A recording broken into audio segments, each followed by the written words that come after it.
Hello students, मी गोदावरी तुम्हा सर्वांचं स्वागत करते। इंग्लिश ग्रामर कोर्स याचा आज आपला 10वा दिवस। गेले 9 दिवस आपण या सिरीज मध्ये बेसिक पासून इंग्रजी ग्रामरचा अभ्यास केला। आज आपण जो टॉपिक घेणार आहोत तो टॉपिक आहे आपला टेन्स। टेन्स मधील आज आपण दुसरा भाग पाहणार आहोत, प्रेझेंट कंटिन्यूअस टेन्स। बेसिक मधील हा भाग विशेषतः ग्रामर कोर्स, कंप्लीट ग्रामर कोर्सचा आपण अभ्यास करतो आहोत। त्यामध्ये आपल्याला आज पाहायचं आहे प्रेझेंट कंटिन्यूअस टेन्स। मुलांनो, प्रेझेंट कंटिन्यूअस टेन्स जो आहे त्याचा अभ्यास करत असताना तुम्हाला सर्वांना लक्षात घ्यावं लागेल की याच्यामध्ये सुद्धा असे काही महत्त्वाचे रूल्स आहेत, अशा काही महत्त्वाच्या गोष्टी आहेत, ट्रिक्स आहेत। तिथे आपण त्या ट्रिक्स फॉलो केल्या तर आपली प्रेझेंट कंटिन्यूअसचा सेंटेन्स करत असताना एकही मिस्टेक होणार नाही। तर त्यासाठी आजचा व्हिडिओ पूर्ण पाहावा लागेल तुम्हाला, कारण आजच्या व्हिडिओमध्ये मी तुम्हाला भरपूर काही अशा गोष्टी सांगणार आहे ज्या की नेहमीच्या प्रेझेंट कंटिन्यूअसचा वर्ब तुम्हाला दिलेला फॉर्म्युला असेल तो तर आपण अभ्यासणारच आहोत, त्याची वेगवेगळे सेंटेन्सेस अभ्यासायचे आहेत, पण काही महत्त्वाचे असे वर्ड्स सांगणार आहे मी। त्याच्याबद्दल काय नवीन रूल आहे तो आपल्याला प्रेझेंट कंटिन्यूअस मध्ये का बरं फॉलो करावा लागतो हे आज तुम्हाला पाहायचं आहे आजच्या व्हिडिओमध्ये। हे नवीन तुम्ही शिकणार आहात। त्याचबरोबर काही इम्पॉर्टंट रूल्स मी तुम्हाला सांगणार आहे जे की तुम्हाला प्रेझेंट कंटिन्यूअस मध्ये खूप महत्त्वाचे ठरणार आहे। तर हे तुम्ही नक्कीच पाहिलेले नसतील। सो आजचा व्हिडिओ हा तुम्हाला वरवर दिसायला सिंपल वाटत असेल, परंतु भरपूर काही अशी माहिती आहे जी तुम्ही नक्कीच पहिल्यांदा अभ्यासणार आहात। चला तर मग सुरुवात करूया present continuous tense. See here, first of all present continuous tense जेव्हा आपण वापरत असतो, what is the formula of it? So see, this is the formula of present continuous tense. We have to take the subject first, then we have to take am, is, are plus V1, the form of verbs first form. Then we have to put ing, that is तुम्ही इथे असं म्हणू शकता V1 plus ing च्या ऐवजी V4 form, कारण V plus ing या फॉर्मला आपण वर्बचा चौथा फॉर्म असं म्हणतो। आपण जेव्हा वर्बचे फॉर्म पाहिले, जे वर्बचे क्रियापदाचे नेमके 5 फॉर्म असतात, त्याच्यामध्ये V1 एक फॉर्म असतो, V2 एक असतो, V3 एक असतो, V4 असतो। तर V4 म्हणजे हा V1 प्लस ing फॉर्म, याला आपण V4 म्हणत असतो। सो इथे तुम्ही V4 सुद्धा म्हणू शकता। V4 प्लस O और C म्हणजे ऑब्जेक्ट आणि त्यामध्ये कॉम्प्लिमेंट और अदर एक्स्ट्रा वर्ड्स। तर हा आहे आपला फॉर्म्युला। S म्हणजे सब्जेक्ट असणार आहे। सब्जेक्टच्या पुढे आपल्याला तिन्हीपैकी योग्य ते हेल्पिंग वर्ब घ्यायचा आहे।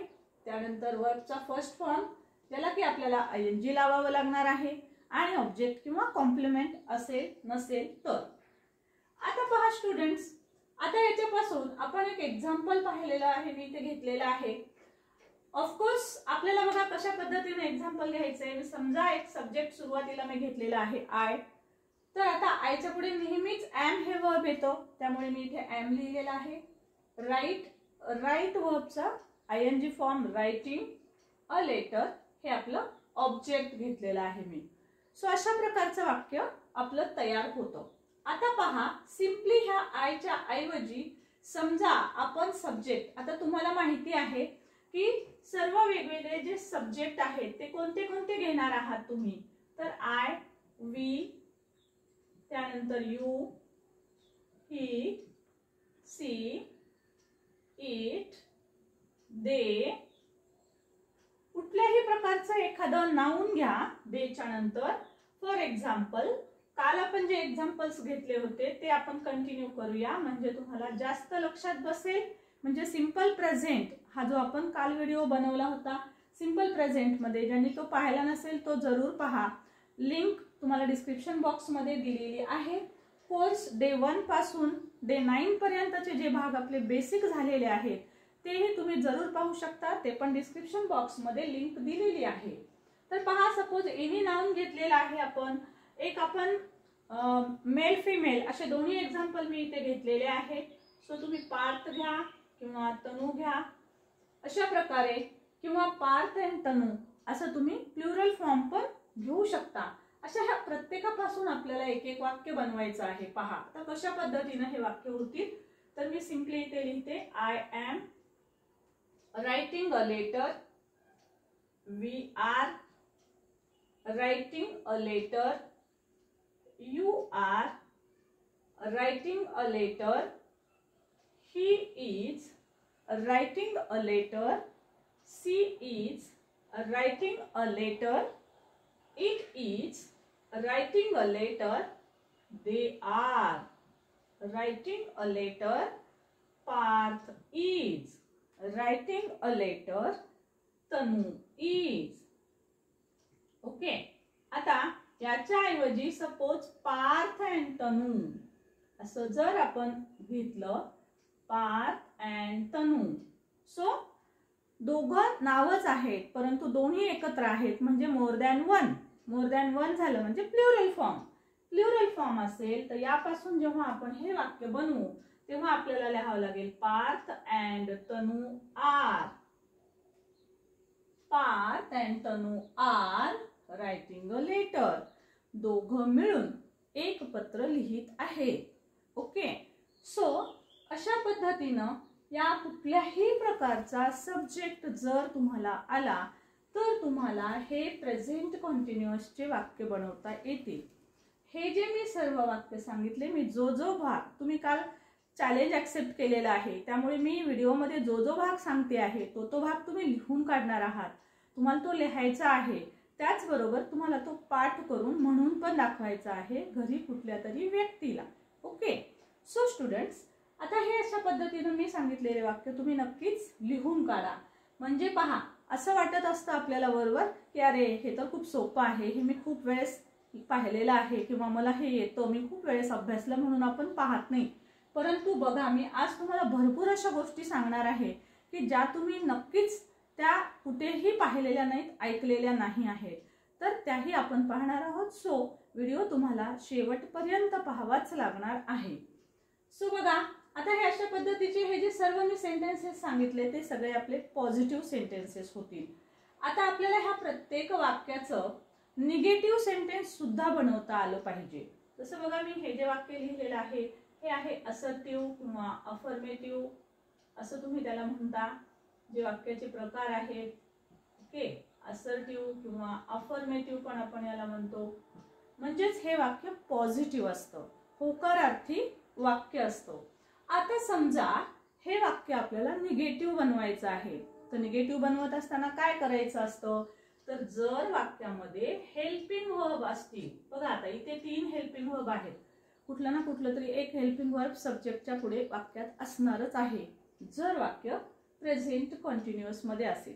बघा, प्रेझेंट कंटिन्युअस म्हणजे काय असतो, तर कंटिन्यू आहे ऍक्शन, ऍक्शन तुमची चालू आहे म्हणजे ती पूर्ण झालेली नाहीये. म्हणजे एखादी ऍक्शन ज्यावेळेस पूर्ण संपलेली नसते आणि ती चालू असते, अजूनही चालू असते, चालू असते याचाच अर्थ काय, ती संपलेली नाहीये. मग ज्यावेळेस तुमची ऍक्शन चालू असते त्याच वेळेला आपण हा काळ वापरत असतो म्हणजे present continuous. So present continuous हा काळ वापरत असताना बघा, हे हेल्पिंग वर्ब असणार आहे. आता ह्याचं निगेटिव्ह करायचं असेल तर बघा, हेच वाक्य मी कशा पद्धतीनं करेल, I am not writing a letter. So हे जे तुमचं वाक्य आहे ते वाक्य असणार आहे निगेटिव्ह. ओके, हे तुमचं वाक्य असेल निगेटिव्ह सेंटेन्स. ओके, आता बघा, म्हणजे जशा पद्धतीनं हे वाक्य आपण निगेटिव्ह केलेलं आहे त्याच पद्धतीनं आता हे सर्व वाक्य निगेटिव्ह करताना, आता निगेटिव्ह मध्ये तुम्ही शॉर्ट फॉर्म सुद्धा लिहू शकता. आय एम नॉट इथे आपण एम सहसा लिहित नाही, परंतु बाकीचे शॉर्ट फॉर्म पण आपण लिहू शकतो. जसं की आर आहे, तुम्ही आर नॉट लिहू शकता, we are not writing a letter, you are not writing a letter. आता तुम्ही आर नॉट घेऊ शकता किंवा तुम्ही सिंपली आरंट घेऊ शकता. म्हणजे बघा, we aren't writing a letter, you aren't writing a letter. Short form सुद्धा तुम्ही इथे लिहू शकता. For example, you aren't writing a a letter. Okay, so मी इथे शॉर्ट फॉर्म लिहिलेला आहे आरंट. सो तुम्ही आरंट लिहू शकता किंवा तुम्ही अशा प्रकारे आर नॉट असंही वाक्य करू शकता. You are not. सो नकार घेत असताना शॉर्ट फॉर्म घ्या किंवा अशा पद्धतीनं लॉंग फॉर्म मध्ये लिहा, काही फरक पडणार नाही आहे. आता ह्याचा अर्थ काय होतो मग? जसं बघा, I am writing a letter म्हणजे मी पत्र लिहित आहे, माझी पत्र लिहिण्याची ऍक्शन चालू आहे. पण निगेटिव्ह सेंटेन्सचा अर्थ काय होतो? I am not writing a letter, मी पत्र लिहित नाही. आता मी पत्र लिहिते का? नाही, मी पत्र लिहित नाही. तशाच प्रकारे you aren't writing a letter याचा अर्थ काय होतो? तू पत्र लिहित नाहीस, तू पत्र लिहित नाहीस. अशाच पद्धतीनं नकारार्थी ह्या प्रत्येक वाक्याचा अर्थ बनेल. जसं की he is not writing a letter, तो पत्र लिहित नाही, ती पत्र लिहित नाही, ते पत्र लिहित नाही. किंवा they are not writing a letter, ते पत्र लिहित नाहीत. अनेकटे, Parth is not writing a letter, Parth पत्र लिहित नाही. Tanu is not writing a letter, Tanu पत्र लिहित नाही. Parth and Tanu aren't writing a letter, Parth आणि तनु पत्र लिहित नाही. सो या पद्धतीनं सर्व वाक्यांचं आपल्याला निगेटिव्ह करता येतं. So negative clear? म्हणजे बघा, पॉझिटिव्हचे हे सर्व वाक्य केलेत तुम्ही, त्यानंतर निगेटिव्ह कसं घ्यायचं मी शिकवलं, त्यानंतर तुम्ही हे सर्व निगेटिव्हचे वाक्य केले. लक्षात घ्या स्टुडंट्स, जेव्हा आपण कुठल्याही टेन्सचा तुम्ही अभ्यास कराल त्यावेळेस तुम्हाला या प्रत्येक टेन्सचा अभ्यास करत असताना एकच गोष्ट लक्षात घ्यायची आहे, फक्त आणि फक्त त्या जो हा दिलेला आपला फॉर्म्युला असतो. जनरली मुलं फॉर्म्युला लर्न करतात किंवा कोणीही अभ्यास करत असताना बिगिनर्स जे आहेत ते किंवा इतरही जण फॉर्म्युलावरच जास्त फोकस करतात, म्हणजे फक्त एकाच टाईपचे वाक्य करतात. तर तुम्ही हे तिन्ही टाईप्सचे वाक्य जरूर करा. 4 टाईप्सचे, 3ही नाही, 4 टाईप्सचे. हे 2 टाईप आपण पाहिलेले आहेत. त्याच्यानंतर आपण तिसरा प्रकार पाहूया, इंटरोगेटिव्ह. आता इंटरोगेटिव्ह मध्ये 2 प्रकारचे वाक्य होतात. कालच्या सिंपल प्रेझेंट टेन्स मध्ये पण मी तुम्हाला टॅब्युलर फॉर्म सहित समजावून सांगितलं होतं, कारण सिंपल प्रेझेंट जो आहे तो थोडासा लेंदी भाग आहे एस प्रत्ययामुळे. तर इथे थोडासा अजून सोपा आहे म्हणून मी इथे टॅब्युलर फॉर्म केलेले नाही, पण तुम्हाला नक्की समजेल. आता बघा, इंटरोगेटिव्ह मध्ये 2 प्रश्न असतात. इंटरोगेटिव्ह म्हणजे प्रश्नार्थक वाक्य. आता प्रश्नार्थक वाक्य कसं बनवायचं?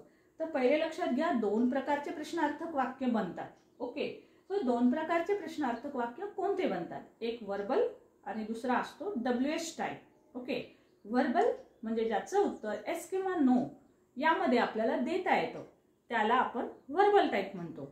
आणि WH टाईप क्वेश्चन म्हणजे कुठल्या तरी WHच्या वर्डने तुमचा प्रश्न तयार झालेला असतो. तर आता हे दोन्ही प्रश्न कसे तयार करायचे ते आपण पाहूया. Okay, just say okay students, तो बघा, आता आपल्याला ह्या दिलेल्या वाक्याचं आता आपण हे पहिलं वाक्य लक्षात घेऊया. ओके, सपोज तुम्हाला हे एक वाक्य दिलेलं आहे, I am writing a letter. Okay, आपण शॉर्ट घेऊया, आय एम रायटिंग. ठीक आहे, लिहिण्यासाठी सोपं जाईल म्हणून मी घेते आहे एवढंच. आता समजा तुम्हाला इथे सांगितलेलं असेल की तुम्हाला इथे निगेटिव्ह बनवायचं आहे, समजा मेक निगेटिव्ह.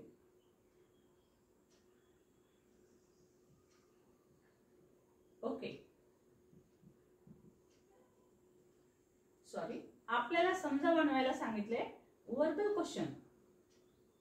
मी तुम्हाला वर्बल क्वेश्चन सांगत होते, मेक वर्बल क्वेश्चन. ओके, आता याचं वर्बल क्वेश्चन बनवायचं आहे सिंपल. वर्बल क्वेश्चन साठी सिंपल रूल काय आहे? जर वाक्यामध्ये कुठलं तरी हेल्पिंग वर्ब असेल, टू बी, टू हॅवचं हेल्पिंग वर्ब असेल तर त्यावेळेस कसे बनवायचं बघा. टू बीचे असतील तर पहा कसं बनवायचं.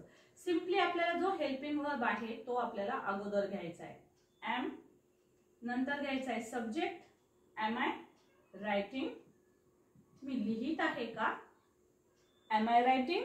तुम्ही लेटर पुढे शब्द घेतलात तर तुमचा क्वेश्चन असा होईल, am I writing a letter? आणि नंतर question mark. Okay, am I writing a letter? मी पत्र लिहित आहे, मी लिहित आहे का? सिंपल, तुमचं उत्तर असेल येस आय एम किंवा नो आय एम नॉट. अशा पद्धतीनं होकारार्थी किंवा नकारार्थी उत्तर तुम्ही देऊ शकता. शॉर्ट मध्ये उत्तर कसे द्यायचे, व्हर्बल क्वेश्चनचे येस नो टाईपचे उत्तर कसे द्यायचे हे आपण बेसिकच्या सिरीज मध्ये पाहिलं. आय थिंक डे 3 वगैरे असेल तो, त्याचेही व्हिडिओ आपले डिस्क्रिप्शन बॉक्समध्ये आहेत. ग्रामरची ही जी सिरीज आहे, जे कोणी आज फर्स्ट टाइम व्हिडिओ पाहत असतील तर त्यांनी लक्षात घ्या, आपला हा डे 10 आहे. 9 दिवस आपण बेसिकचा अभ्यास केलेला आहे. सो तुम्ही ते बेसिकचे व्हिडिओ जरूर पहा. आता बघा, समजा आता हा एक क्वेश्चन झाला. आता याच्यामध्ये तुम्हाला जर WH चा क्वेश्चन बनवायचा असेल तर सिंपली काय करायचं आहे बघा, WH चा क्वेश्चन मी जर व्हॉट ने सुरू होणारा बनवला, सिंपली तुम्हाला लिहायचं आहे व्हॉट. हा सेम प्रश्न जशाला तसा ठेवा. What am I writing? What am I writing? मी काय लिहित आहे? ओके, मी काय लिहित आहे? सो अशा पद्धतीचा तुमचा प्रश्न तयार होईल. म्हणजे तुमच्या लक्षात येईल, कालही मी सांगितलं होतं की WH चा प्रश्न कसा तयार करायचा आहे. सिंपल, तुम्हाला काय करायचं आहे, व्हर्बलची जी रचना असते तुमची त्याच्या अगोदर फक्त तुम्हाला व्हॉट लावायचा आहे, वेन लावायचा आहे, वेअर लावायचा आहे. सो या पद्धतीनं तुम्ही वेगवेगळ्या टाईपचे WH चे क्वेश्चन बनवू शकता.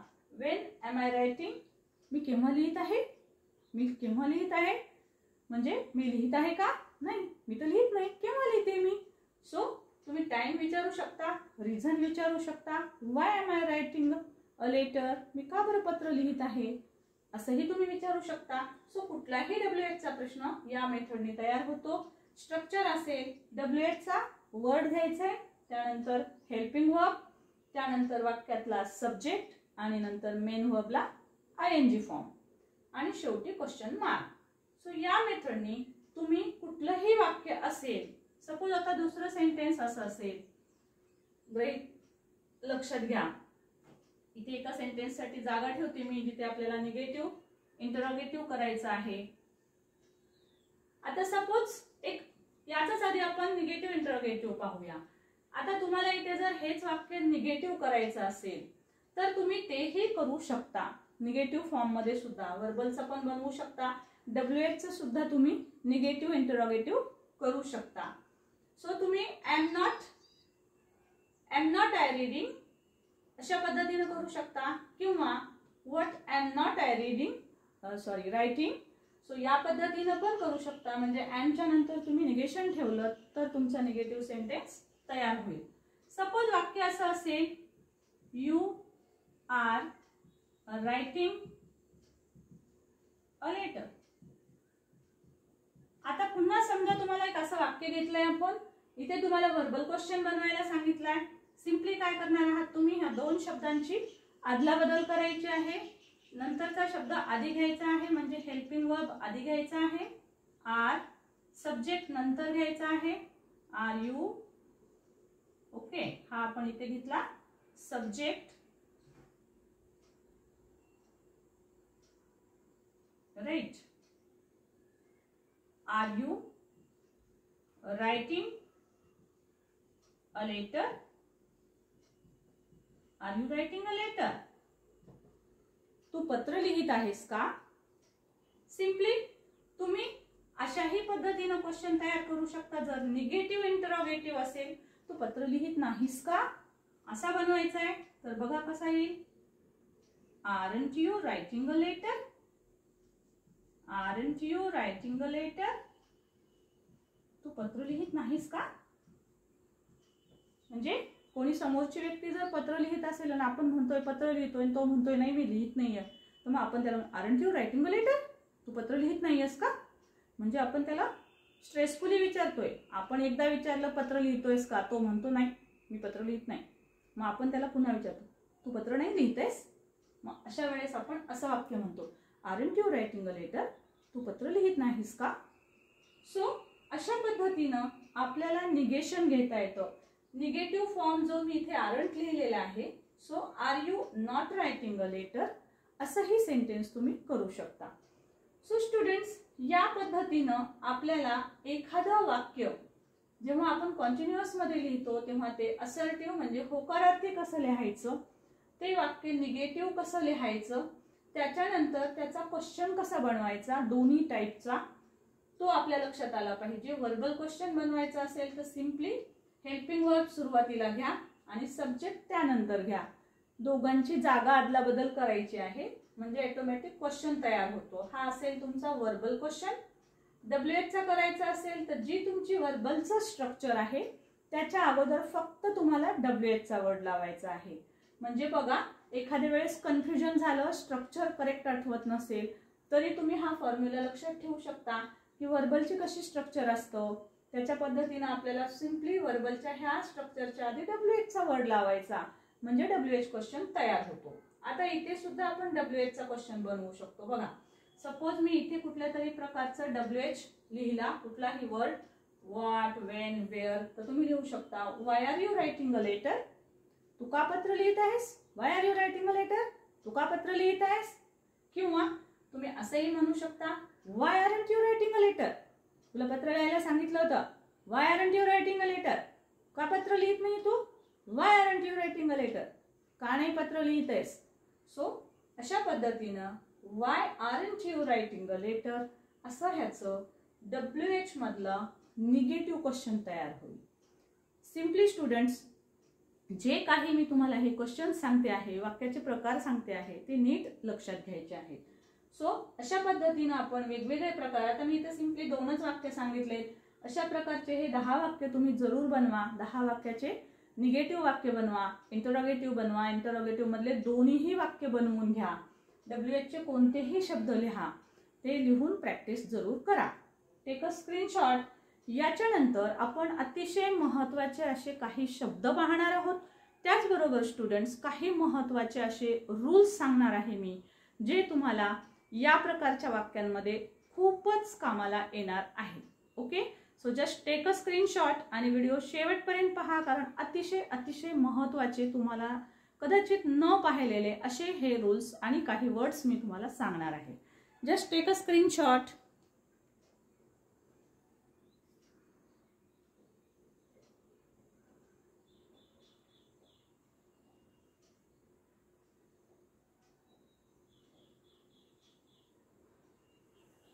Yes students, now see screenshot घेतला असेल तुम्ही. आता आपण पाहणार आहोत अतिशय काही महत्त्वाचे शब्द. का बरं महत्त्वाचे आहेत, सम इम्पॉर्टंट वर्ड्स असं मी इथे लिहिलेलं आहे. Some important words, but why these words are so important, का बरं हे एवढे महत्त्वाचे वर्ड्स आहेत. So listen. हे सर्व शब्द जे आहेत, बघा, ज्या वेळेस आपण कॉन्टिन्युअसचा फॉर्म करत असतो तेव्हा तुम्ही पाहिलं की आपल्याला V1 + ing म्हणजेच आपल्याला हा V4 चा फॉर्म आपण वापरत असतो.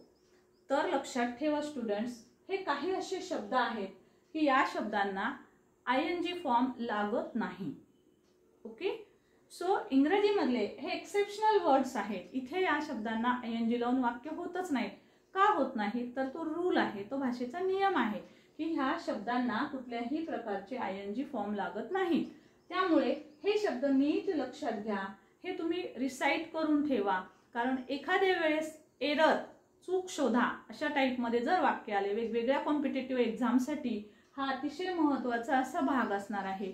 तुम्ही पण रायटिंग स्किलमध्ये वाक्य बनवत असता तेव्हा सुद्धा अशा प्रकारचा हा शब्द घेऊन एखादं वाक्य तुम्ही कंटिन्युअसमध्ये कराल, तुम्ही स्ट्रक्चरनुसार कराल, परंतु तुमचं चुकेल. सपोज तुम्ही असं वाक्य सांगत असाल की I am seeing a movie, I am seeing, what is seeing, CSEE, see हा शब्द आहे असा की ज्याला ing फॉर्म कधीच लागत नाही. त्यामुळे तुम्ही असं नाही म्हणू शकत की I am seeing this, I am seeing that, मी हे पाहिलं, मी ते पाहत आहे, असं सांगू शकत नाही, कारण सी ला ing फॉर्मच नसतो. So it's a wrong sentence. So तुम्हाला असं सांगावं लागेल की I see. Okay, so I am seeing असं कधीही वापरायचं नसतं. सो असेच काही महत्त्वाचे हे मी शब्द इथे लिहिलेले आहेत मुद्दाम. You have to recite it, you have to learn it, you have to remember it. Okay. So हे सर्व शब्द जे आहेत ते लक्षात घ्या. Differ, doubt, I am doubting you असं आपण म्हणत नसतो. यू आर डाऊटिंग हिम, तू त्याच्यावर डाऊट घेत आहेस असं नाही म्हणता येत. यू डाऊट हिम, तू त्याच्याबद्दल डाऊट करते. यू डाऊट, तुला डाऊट आहे असं आपण म्हणू शकतो. परंतु डाऊटिंग असा शब्द नसतो. काही हरवलं असेल तर आय एम फाइंडिंग धिस असं नाही म्हणायचं, because I am finding this is wrong sentence. So error found करा, एरर शोधा, अशा प्रकारच्या वाक्यांमध्ये वाक्य देतात. I am finding my ring, मी माझी रिंग शोधत आहे. शोधा, what is the error, error काय आहे या सेंटेन्समध्ये. मग तुम्हाला लक्षात आलं पाहिजे की फाइंड शब्दाला ING लागतच नाही. मग तुम्ही काय लिहिणार की एरर कुठे आहे, फाइंडिंग.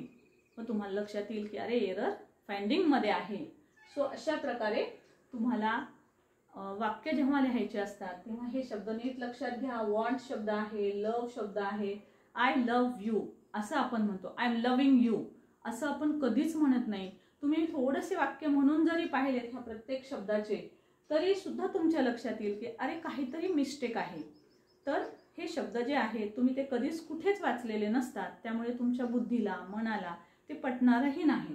सो जसं की I am hating you, I am preferring it असे वाक्य आपण वापरत नसतो. So learn all these words, ह्या शब्दांना कधीही ING लावायचा नाही. So why some words, these words are important, because याला ING लावत नाही. ठीक आहे. सो हे असे महत्त्वाचे शब्द आहेत की जिथे आपण कुठल्याही प्रकारचा ING फॉर्म लावत नाही वर्बला फर्स्ट फॉर्म म्हणून. ओके. सो त्यानंतर पहा, आता अतिशय महत्त्वाचे असे काही मी इम्पॉर्टंट रूल्स सांगणार आहे.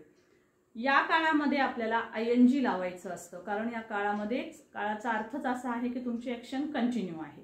ऍक्शन कंटिन्यू दाखवण्यासाठी आपण वर्बला ING फॉर्म लावत असतो. मग ING फॉर्म लावत असताना सुद्धा आपल्या सेव्हरल मिस्टेक्स होतात. त्या मिस्टेक्स ज्या होतात त्या these mistakes are related with spellings. स्पेलिंगमध्ये ह्या चुका होतात. तर मग का होतात, तर त्याचे काही विशिष्ट रूल्स आहेत स्टुडंट्स.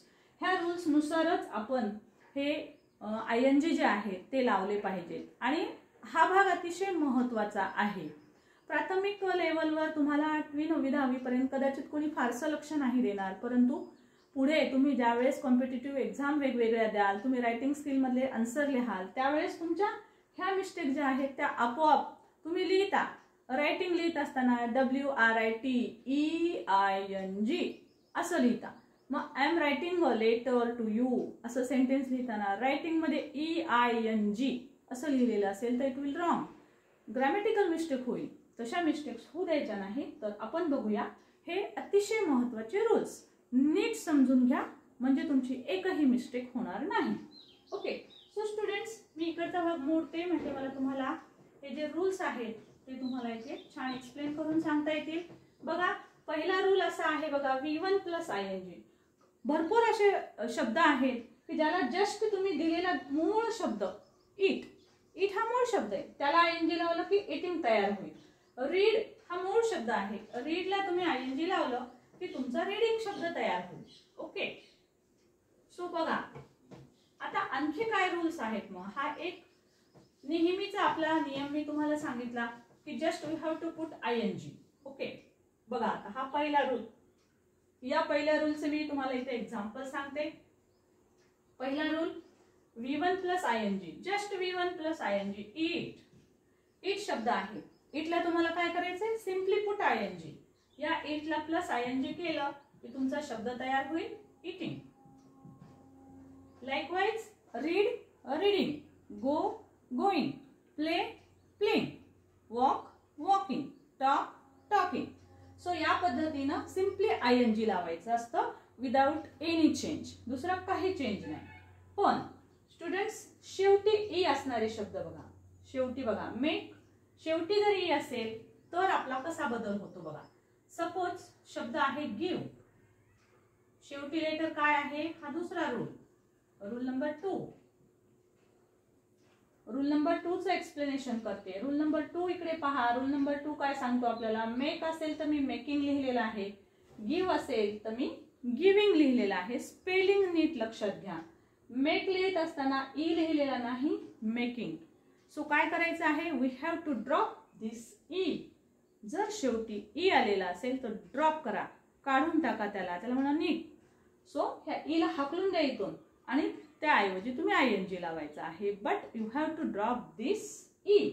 हा तुम्हाला ई काढून टाकावा लागतो. म्हणून काय होईल मग, गिव्हचं गिव्हिंग. लाईकवाईज राईटचं जसं आपण इथे लिहिलेलं आहे writing. Okay. So make making, take taking, come coming. शेवटचा ई काढून टाकावा लागतो. ओके. त्यानंतर थर्ड रूल बघा. थर्ड रूल, यस, मला वाटते की जरी कंटिन्युअसचा हा अतिशय सोपा वाटणारा व्हिडिओ असेल तरी बघा तुम्हाला किती महत्त्वपूर्ण माहिती मिळते आहे. So don't miss it. आवडत असेल व्हिडिओ तर लाईक जरूर करणार आहात, कमेंट करा, शेअर करा, चॅनल सबस्क्राईब करायला विसरू नका. कारण अशाच प्रकारची खूप महत्त्वाची आणि डिटेल अशा प्रकारची माहिती मी तुम्हा सर्वांसाठी सांगत असते. सो व्हिडिओ मिस करू नका. पुढील व्हिडिओत सुद्धा आपण भरपूर अशा गोष्टी शिकणार आहोत की ज्या इन डिटेल असणार आहेत, ज्या तुम्हाला अगदी कॉम्पिटिटिव्ह एक्झाम पर्यंत सुद्धा तो व्हिडिओ तुम्ही पाहिला तर तुम्हाला ते उपयुक्त ठरणार आहे. तर बघा तिसरा रूल बघूया आपण. CVC नावाचा हा रूल आहे. What is this CVC? Run शब्द बघा. जो शब्द दिलेला आहे त्याच्यामधले शेवटचे 3 अक्षर. C म्हणजे कॉन्सोनंट, V म्हणजे वॉवेल. आपण आपल्या पहिल्याच सेशन मध्ये पाहिलं होतं. डे 1 जो आपण घेतला त्याच्यामध्ये स्टुडंट्स आपण कॉन्सोनंट कोणते आहेत, वॉवेल कोणते आहेत, त्यांचे साऊंड वगैरे आपण सगळा अभ्यास केला. सो पाहायचं आहे की आर काय आहे, तर आर एक कॉन्सोनंट आहे C. नंतर यू काय आहे, यू एक वॉवेल आहे. त्यानंतर एन हा एक C म्हणजे कॉन्सोनंट आहे. राईट. सो तुमच्या लक्षात येईल की हा शब्द जो आहे CVC या रूल मध्ये आहे. म्हणजे रूल पाहायचे आहेत आपल्याला. CVC या रूल मध्ये जर एखादा शब्द बसत असेल तर त्याला आयएनजी लावत असताना स्टुडंट शेवटचा जो शब्द असतो इट विल डबल. ओके. हा आपल्याला डबल करायचा आहे. Run, running. का डबल लिहायचं? लिहिलं असेल तुम्ही खूप वेळेस, तुमचं चुकलं असेल तर टीचर सांगत असतील इथं डबल एन करा, नंतर आयएनजी लावा. वाय? याचा विचार करायला हवा की आपण असं का करतो. Because there is each and every words there is a rule behind it. काही ना काहीतरी नियम असतो.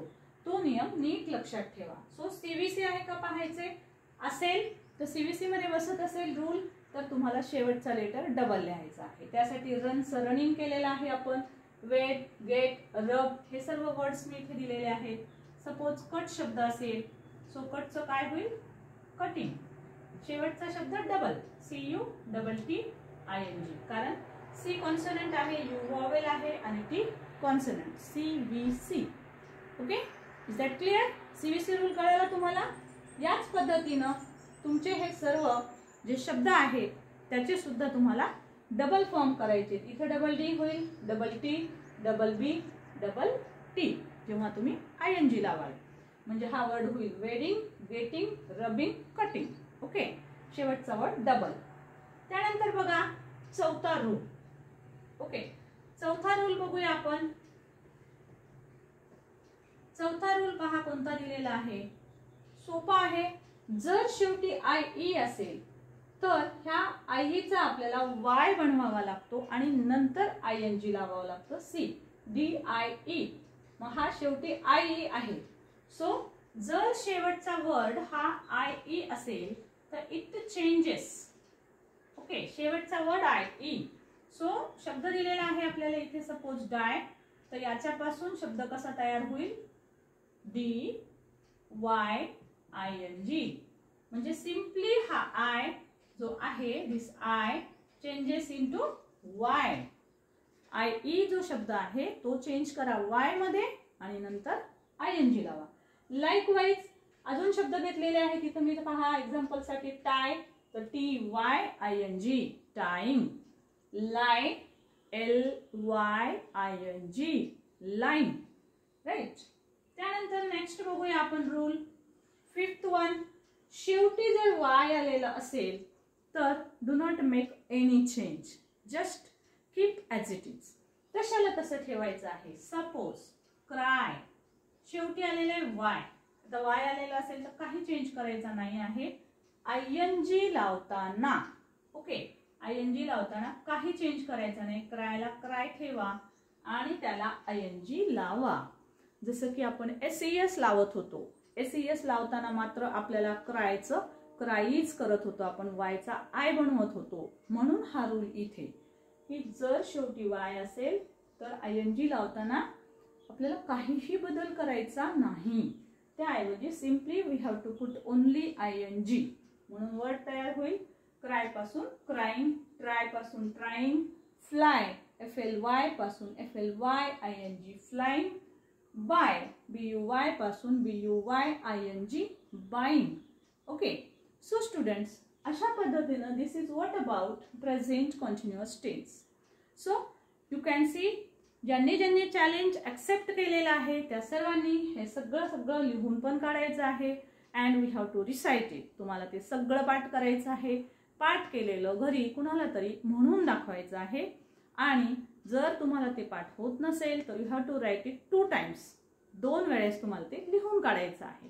ओके स्टुडंट्स, सो आज आपण इथेच थांबूया. व्हिडिओ आवडला असेल तर लाईक जरूर करा, करणारच आहात.